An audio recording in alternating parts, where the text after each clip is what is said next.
सबको यही लगता है कि हमारी प्रॉब्लम सबसे बड़ी है।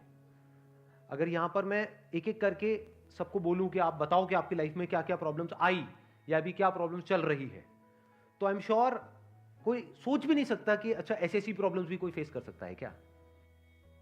तो इन प्रॉब्लम्स के बावजूद भी कुछ लोग आगे बढ़ पाते हैं, कुछ नहीं बढ़ पाते हैं। That is the big question कि एग्जैक्टली हम स्टक कहां पर होते हैं। क्या हम एक्चुअल में लाइफ में प्रॉब्लम्स में फंसते हैं या उन प्रॉब्लम्स को लेकर के जो हमारी थिंकिंग है वहां फंसते हैं। सबसे पहले ये चीज हमको क्लियर होना चाहिए। तो जो हम कह रहे हैं फंस गए हैं, हम एक्चुअल में प्रॉब्लम्स में नहीं फंसे हैं, क्योंकि प्रॉब्लम्स तो सबकी लाइफ में है। हम एक्चुअल में थिंकिंग में फंस जाते हैं। ये पॉइंट सुनने में छोटा लग रहा होगा, but it is a very big point two understand in life, जो 99% लोगों को नहीं समझ में आता है। हम क्या समझते हैं कि हम प्रॉब्लम्स में फंस गए हैं, क्योंकि the moment you say that, तो जब तक प्रॉब्लम्स रहेगी तब तक आप फंसे रहोगे। और प्रॉब्लम्स कब तक रहेंगी? लाइफ टाइम, जब तक लाइफ रहेगी। Right. But the moment you से कि मैं प्रॉब्लम्स में नहीं फंसा हूं, प्रॉब्लम्स मतलब लाइफ में नहीं फंसा हूं, मैं लाइफ के बारे में जो मेरी थिंकिंग है उधर मैं फंस गया हूं जाकर के। अब मैं उस थिंकिंग को कैसे चेंज करूं? Right. If you say that, तो वो आपके हाथ में पूरा कंट्रोल है। But if you ask me this question कि मेरी लाइफ की जो प्रॉब्लम्स हैं वो कैसे सॉल्व हो, तो उसका कोई जवाब नहीं है, क्योंकि वो कभी नहीं होगा। आज आपकी एक प्रॉब्लम है, वो सॉल्व हो भी जाएगी, कल कोई और प्रॉब्लम आ जाएगी, परसों कोई और आ जाएगी, फिर कोई और आ जाएगी, फिर कोई और आ जाएगी। Right sir. तो कैसे हम अपनी थिंकिंग को चेंज करें? सिंपल, थिंकिंग चेंज हो गई तो सब चेंज हो जाएगा। सब चेंज हो जाएगा, क्योंकि प्रॉब्लम्स को देखने का नजरिया बदल गया तो प्रॉब्लम बदल गई। एक बंदा जिसकी थिंकिंग नहीं फंसी हुई है, उसको आप चारों तरफ से फंसा दो, वो निकल जाएगा। लेकिन जिसकी थिंकिंग फंसी हुई है, उसको आप जा करके दुनिया जहान के सारे रिसोर्सेज दे दो, पूरा का पूरा खजाना भी दे दो, तब भी वो नहीं निकल पाएगा। तब भी रोएगा बैठ करके कि क्या मेरे को चारों तरफ खजाने से कैद कर दिया। अरे भाई, खजाना है, कैद नहीं है।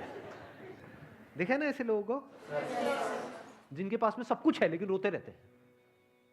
तो सब कुछ मिलना is not a solution.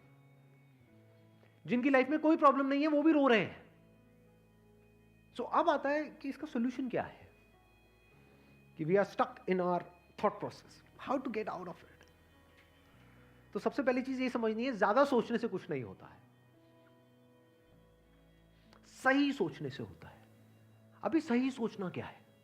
What is right thinking, not positively सोचना। इसको भी ध्यान से समझ लेना। पॉजिटिव सोचना क्या सही सोचना होता है? फॉर एग्जाम्पल, आगे आप जा रहे हो, किसी जंगल में हो और आगे दलदल है, और आप पॉजिटिव सोच रहे हो, मेरे साथ में कभी कुछ गलत हो ही नहीं सकता, मैंने तावीज पहना हुआ है, ये मुझे बचाएगा।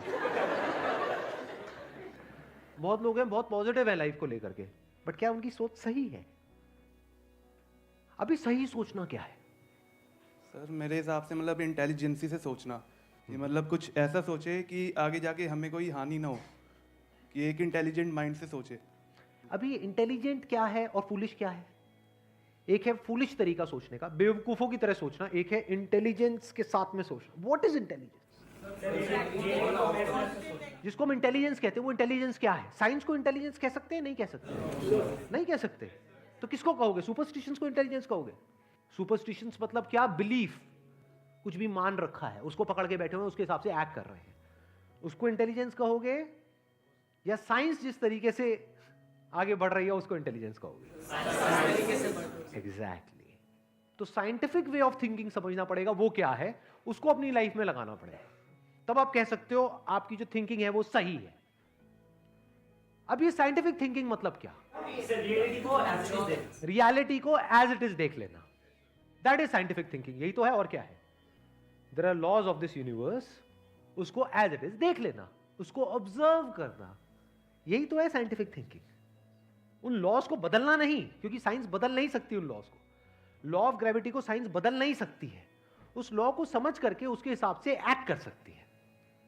इसी साइंटिफिक थिंकिंग को अगर हमको अपनी लाइफ में लगाना हो तो इसका मतलब क्या? एक थिंकिंग हो सकती है लाइफ से रिलेटेड, जो भी आपके दिमाग में कचरा भरा पड़ा है बचपन से लेकर के आज तक, जैसा आपको समझाया गया है लाइफ के बारे में।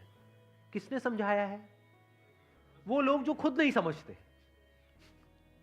लाइफ के बारे में अपने अपने बिलीफ्स बनाए हुए हैं, अपने अपने स्टैंड पॉइंट से लाइफ को देख रहे हैं। फॉर एग्जाम्पल, कोई हिंदू है तो एक तरीके से लाइफ को देख रहा है, कोई मुस्लिम है तो अलग तरीके से लाइफ को देख रहा है, क्रिश्चियन है तो अलग तरीके से देख रहा है। क्या सही है इन तीनों में से? कि तीनों को सही थिंकिंग कह सकते हैं? ना, क्योंकि आपस में लड़ झगड़ रहे हैं। साइंस में कोई लड़ाई झगड़ा होता है? अगर मैं किसी साइंटिफिक फैक्ट के बारे में बात करूंगा, क्या कोई हिंदू, मुस्लिम, क्रिश्चियन आकर के आपस में लड़ सकते हैं? नहीं। तो ये सही थिंकिंग है। एक है जो हमें सही लगता है, एक है जो सही होता है। दोनों में जमीन आसमान का फर्क है।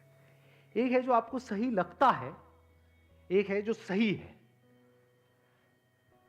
तो साइंटिफिक थिंकिंग का मतलब क्या, अगर इसको हमको लाइफ में लगाना हो तो, यानी लाइफ को आप एज इट इज देखो, ऑब्जर्व करो, फिर उसके बारे में सोचो।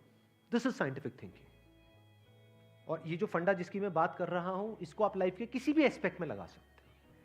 इसको बिजनेस में लगा सकते हो, इसको जॉब में लगा सकते हो, इसको रिलेशनशिप में लगा सकते हो, इसको हेल्थ में लगा सकते हो।